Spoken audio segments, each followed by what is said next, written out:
Hey, it's Emma, Stitched by Emma, and today is my monthly wrap up. Woohoo! And I know what you're thinking, or you're probably not thinking this, but 2 videos ago was a monthly wrap up. What the hell? I know. I've been lazy, I've been slacking, but I'm gonna get even busier this upcoming week, so I just need to. We need to lock in. Need to lock in, and I need to do this, okay? Every time I say welcome, I just want to go, Welcome and bienvenue. Welcome if you're on Cabaret TikTok, or if you've just seen Cabaret, oh Cabaret. It's on the brain. Must be love on the brain. Okay, enough of that. So, monthly wrap up. We're gonna do the same structure we did last time. I'm gonna take you through the projects I made, do a little try on, and then I'm gonna talk about future projects. And I'm also just gonna talk about other stuff this month. You know how people do like empties and they talk about like the empties, the products they used, the book they read, the movies they've seen. I think we're gonna talk about a book. I'm gonna talk about a book I finished at the end. And that's gonna be my wrap up. And I have kind of an exciting announcement to add in as well. So let's get started. So at the end of my last wrap up video, I said I had this idea for like this cute little backless top, and I had no idea if it was gonna turn out. Honestly, I was ready for a flunk, a flop, because I didn't swatch. It's knit. It's knit. And when you don't swatch and you're doing something like backless, something that actually needs shape, you might as well just like phone it in. You're dead. I wasn't. I lived. I lived to tell the tale, and it's so. Ooh, the little string is on the front. It is so cute. Hold on. It's the back. The back flung to the front. Okay, ready? Again. It is so pretty. We have this boucle sleeve. This is from the brand you to me to you. EWE number 2 me number 2 you letter U. I got it from the Chicago I got I got it from the Chicago Yarn Con a couple months ago. It was two very nice ladies, and they were very excited to see what I was going to make with it. Yeah, super sweet. And the yarn was a pleasure to work with, and it turned out beautiful, as you can see. And then the back is open. I embroidered these little stems on, and then I made these flowers. One is like a half bloom version of the other, which is really cool. It was super cool. I made a couple TikToks like documenting this, and I asked like, hey guys, you think I should detail like before I detailed? And people were either so like, yes, it's hideous without the detailing, or they're like, no, it will be hideous if you detail. And I was like, God damn, you can't please anyone these days. Can't please anyone. But I ended up detailing, and I really liked it because that's what I wanted to do in the first place. I don't even know why I asked. I think I just wanted some kind of validation, but hey, it worked. This will be slightly out of order because this is not the order that I made them in. So we have 2 Swan Lakes, and then I'll tell you in a second why I'm making more of these. This one is all in orange, and it's very, very pretty. And for the cord for this one, I just combined all the colors and made one big like chain that kind of looks like a braid, and it's a really pretty tie. And this one I still need to make ties for. This one is very Pink Pony Club, okay? Oh my god, it's so cute. Both of these are adorable. So I'm making a lot of extra skirts for my pop-up. It's going to be at my friend's boutique. If you're in Illinois, you can go to my Instagram and look for some more details about that. It'll be Friday, August 9th. So check that out. I'm not going to give away too many details on here because you never know when there's creeps and they're going to like come and find you. So I'm going to make you seek it out. I'm going to make you put in the work if you want to come buy the skirts. But I am planning on launching my website very slightly after the pop-up, so anything that doesn't sell that's left I'm gonna put on the site. And I have so much inventory. I have been kind of like saving up for so long. I've been writing patterns for a while, right? So like naturally you make a ton of different prototypes for each pattern, and then you can't keep them all. I cannot hold on to 8 different versions of the same piece, but I'm like attached to them, and I'm like, I don't want to give it up. So I've been nervous and scared that like people aren't going to think they're good enough and they're not going to want them, even though people say they do. You never know. People say shit all the time, right? So I've just I've been preparing for a while. I've been doing photo shoots for the site. I've been prepping the pieces. I had my friends be models for me. It was really cute and fun. And I don't know, I'm really hoping that it all works out and that it's not a total disaster because I'm so new to this. And I've been trying to transition into selling physical pieces for like a very, very long time, and I've been starting to slowly do it in the past couple months, but at the same time, like, it's so scary. It freaks me out. My next 2 pieces are Victoria tops. The Victoria top is this lovely little bell sleeve top. It's got a V-neck, bell sleeves with this floral trim. Hold on, I'm gonna separate it so you can see it better. But it's got this floral trim at the end. It's very pretty. It's very cute. This is almost my next pattern. So my next pattern is going to be the butterfly shrug, which is coming out in towards the end of August, and then this will be coming out in October. I have a tester call out right now for that if you would like to check that out, if you want to test this. However, it does have over 700 applications already, so I'm definitely a little bit over my head with that, but that's okay. I will figure that out after Lollapalooza. I'm going to Lollapalooza starting tomorrow because I bought my boyfriend after show tickets to the Japanese house for his birthday, which is this Friday. So we have that after show, and I'm going to see Chapel on Thursday. I'm so excited. I want to see Chapel, but I know that the crowd is going to be insane and it's supposed to rain, and I'm just afraid it's going to be a total disaster, but it's okay. I'm in it for the experience. It's going to be great. It's going to be fun. So we have Japanese house, Chapel, and then my boyfriend's birthday. It's going to be a really fun weekend, but that's why I'm so busy and I'm going to have no time to work. So that's just why I really got to work today. I'm trying to whip stuff out like crazy. I'm trying to do every single thing with the patterns I can do every single thing with filming I can do, and making pieces like at the last minute.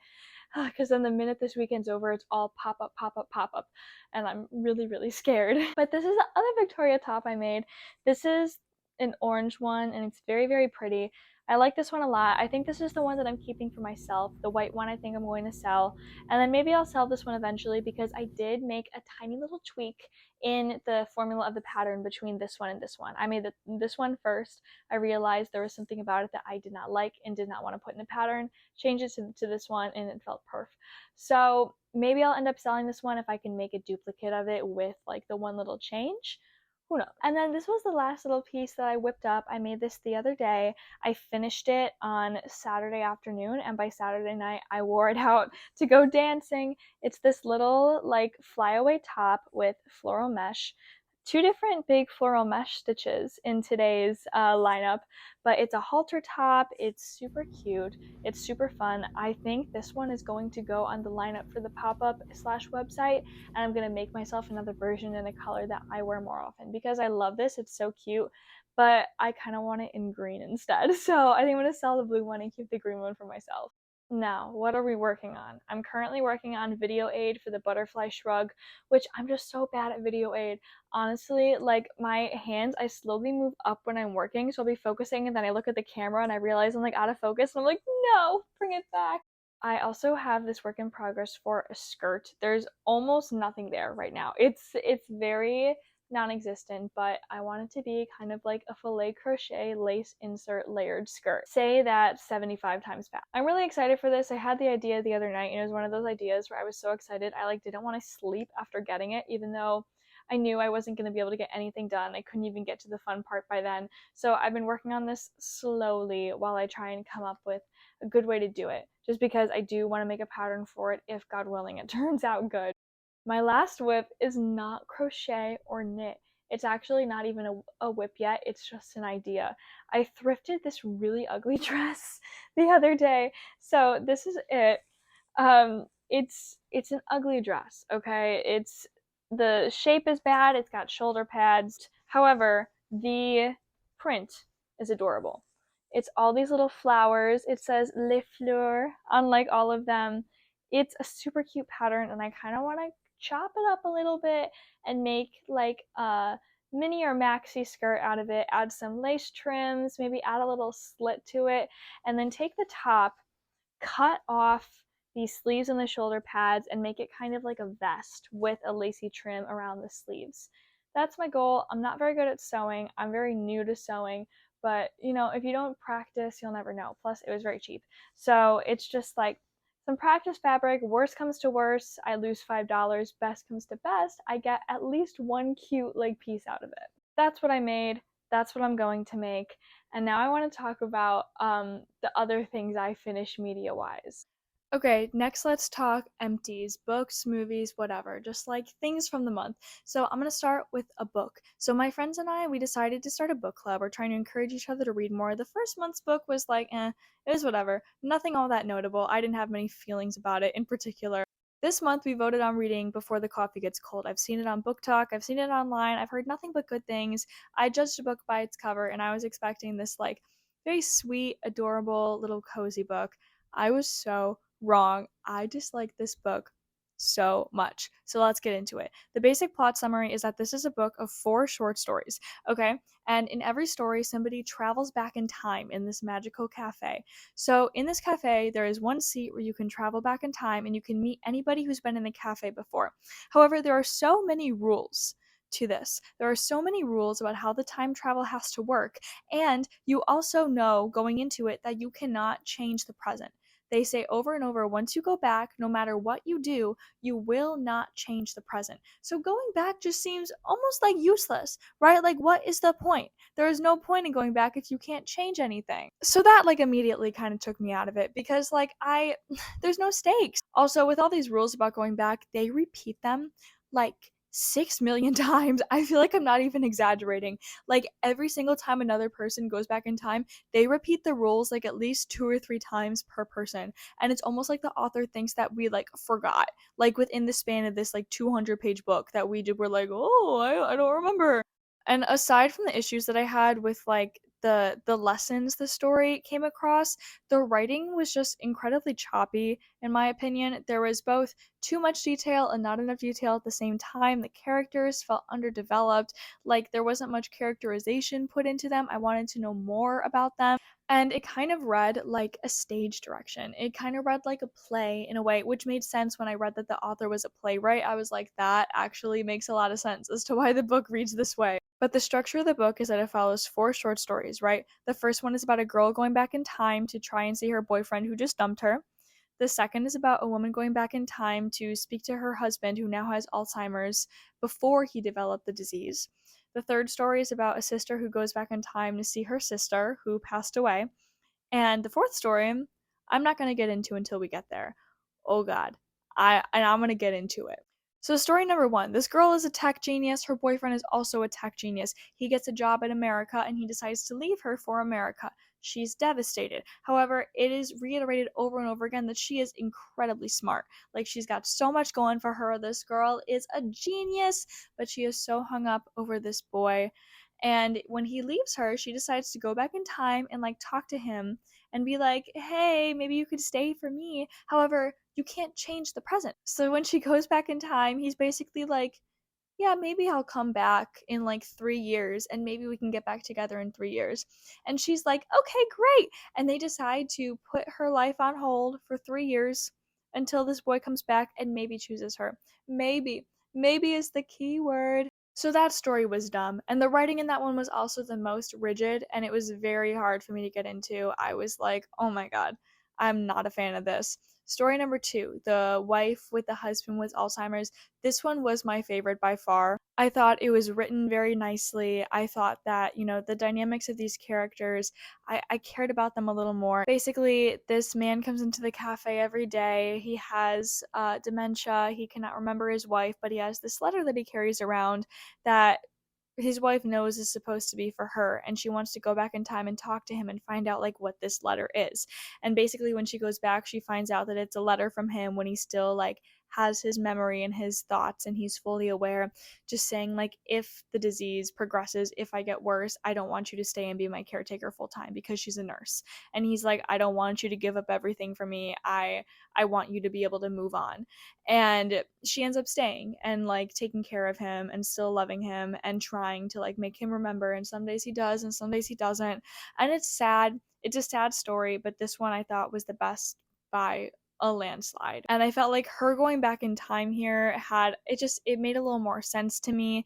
There was more closure in their story. I don't know. Story number 3, about the sisters. There's a sister who ran away from home a long time ago because her parents like run this inn. She doesn't want to run an inn, so she runs away to Tokyo, and she has a bar that she owns. She's a very successful businesswoman, and her sister comes and visits all the time and is like, you need to come home, you need to come home, just because they want her back home. And she always hides from the sister, always ignores her, and one day on the way back from trying to visit her, the sister dies in a car crash. So this woman is like devastated. She feels like it's her fault. So she goes back in time to see the sister, but she sees her on like the day that she's gonna die, and she tells her like, I'm gonna go back home and run the inn to like try and, make her feel better. And the sister is like, oh my God, that's amazing. And then she still is gonna fucking die. She still is gonna die. So then one of the other waitresses at this cafe like pressures this girl, and she's like, you need to honor your promise to your sister. You need to give everything up and go home and like run this in. So the moral of the story is that you should not have your own dreams. If your family has a business, you need to run the family business. And also that women who like follow their dreams and pursue their business passions will be punished in some way. You will be karmically and cosmically punished, like if you stray from the path. So I wasn't a huge fan of that one either. The sister dynamics were like interesting, and it was a more sentimental story how she like went back to talk to her, but again, it felt cruel to like go back and like see this girl like knowing she's about to die. I don't know. It didn't sit right with me. And now the last one. Oh my God, this last one is called Mother and Child, okay? And this woman is pregnant. She finds out at 5 weeks into the pregnancy that this pregnancy is not viable, that she will not survive if she has this baby. And the doctor says, you should terminate this pregnancy. He was like, you will die. You need to terminate. And she's like, ah, I know I'll die. I know. And this story is straight up pro-life propaganda. Like I was baffled. I was baffled when I read this story because I just was not expecting something so blatantly conservative, so blatantly in your face. Like, oh my God. So essentially, she like knows she's going to die and she decides to go into the future instead of the past. She thinks really hard and goes into the future to meet this child, to meet her daughter, and she's dead. Like in the future, she's dead. And the daughter has no idea who she is, but she like knows that one day her mom was gonna come visit her or something. And then the moral of the story is like the greatest thing you can do is sacrifice your life to have a baby. Like that's the greatest thing you can do is sacrifice your life. And when she dies, they don't even like have any regard for her character or her death. They just say a beautiful baby is born, and you just had to fill in the blanks that she's dead. And I hated it. I hated it. There was also some like blatant misinformation in this story as well. When they're talking about like the pregnancy at the beginning. So of course they throw in like pro-life talking points too, and they're like, even at 3 and 4 weeks, most wouldn't call it a baby, but she didn't hesitate because it was a baby. And I'm like, okay, I immediately knew what I was getting into. And then they start to talk about like fetal development, and they say that like at 4 weeks she could feel the heartbeat, which is too early for a heartbeat to develop. I even Googled it and it says the earliest you're probably going to hear it is 5 to 6 weeks. So I was like, first off, they're wrong. And then they're like, the early fetal development of like the arms and the legs and the eyes and the nose were hard on her heart. Are you telling me that this author is spreading that at 5 weeks, the fetus is starting to grow arms and legs? Again, I was baffled, and maybe I misunderstood that part, but I did go back and read it like 5 times because I was just like, I think the way that he worded it was like first the heartbeat starts, and then this, and then this, and then this. And he lists like every single body part. And he says, like, all of this early fetal development was very hard on her heart. So to me, I took that as this author saying that all of this happens at the 5 week mark, which again, it felt so much just like a typical like pro-life misinformation propaganda talking point, and I was so disappointed by it. And after I finished this book, I gave it 2 stars, 2 out of 5 stars on Goodreads. Very disappointed, very disappointed, and I want to read a better book next time. Movies. I saw 2 movies in the theater this month. I saw Maxine and Longlegs. If you want to see my Longlegs review, you can just check out the video I posted before this. I really, really enjoyed that movie. I thought it was a blast. I'm a big horror fan. Maxine, Maxine, I liked more than I think a lot of people are like saying that they liked it. It was my least favorite of the three, definitely, but I still really enjoyed it. And a lot of people were mad about the third act, but I personally enjoy the third act. I personally like it when third acts go off the rails. Like in Beau is Afraid, a lot of people were saying that they like hated the end. I loved the end. I thought the end was great. I like when things go off the rails. So I thought all the cult stuff with her dad at the end of Maxine, I thought that was great. I had a great time. my rankings of those movies are probably Pearl X Maxine. But like depending on the mood, I think Pearl and X could be like inner switched based on what I'm feeling. I have not seen Twisters yet. I'm hearing a lot about Twisters. I want to see Twisters. Oh, I also watched the movie Hitman starring Glenn Powell. I thought that was a fun little rom-com. It was nothing special to me personally. I saw a lot of people just like saying that it's like revitalizing the rom-com genre and everything, and I didn't find it all that funny. I found it like sexy at some parts, but I don't know. I thought it was good. I think Glenn Powell is very charming. I thought it was a very fun movie, but it kind of escaped my mind like very shortly after, and that's okay.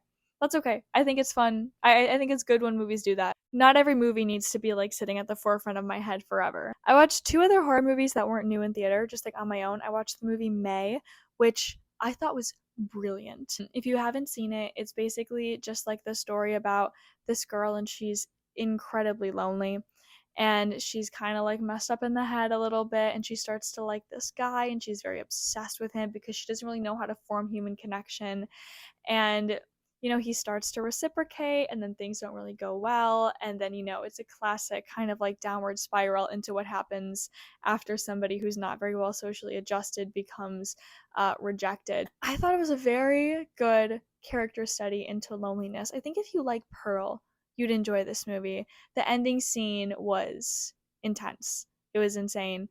I really thought this movie was very well done. And the other one I watched on a totally different note was Abigail, the one about the vampire ballerina with Dan Stevens and Melissa Barrera and Catherine Newton. I love Catherine Newton. I am becoming a Melissa Barrera, Catherine Newton stan because I love their movies. I think they're so fun and great horror actresses. This movie was a great time. It was, again, kind of like Hitman. Nothing special. Not going to stay on the forefront of my mind for a while, but I had a great time watching it. And then I didn't have to think too much about it after. So, I mean, what more could you want from like a fun little gory vampire flick? As for what's next for me in media, I bought Crying in H Mart, Michelle Zauner of Japanese Breakfast autobiography. I've heard this is very good, so I'm excited to start reading this. I got like a page in the other night and I was so sleepy that I just passed out right away. I'm gonna go see Twisters so I can talk about Twisters because everybody's talking about Twisters. But that's about all I got for this time around. Thank you for watching. Thanks for tuning in.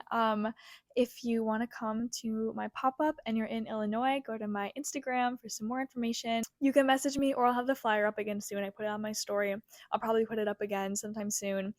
And if you can't come because you're not in Illinois or near the Chicago area, which is totally understandable, I'll have it on my website very soon. So, yay, that's so exciting. I will see you after I'm a changed woman after seeing Chapel Roan live in person. Oh my god. I can't wait. I can't wait. You're not going to recognize this girl. She's going to be different. All right. Bye.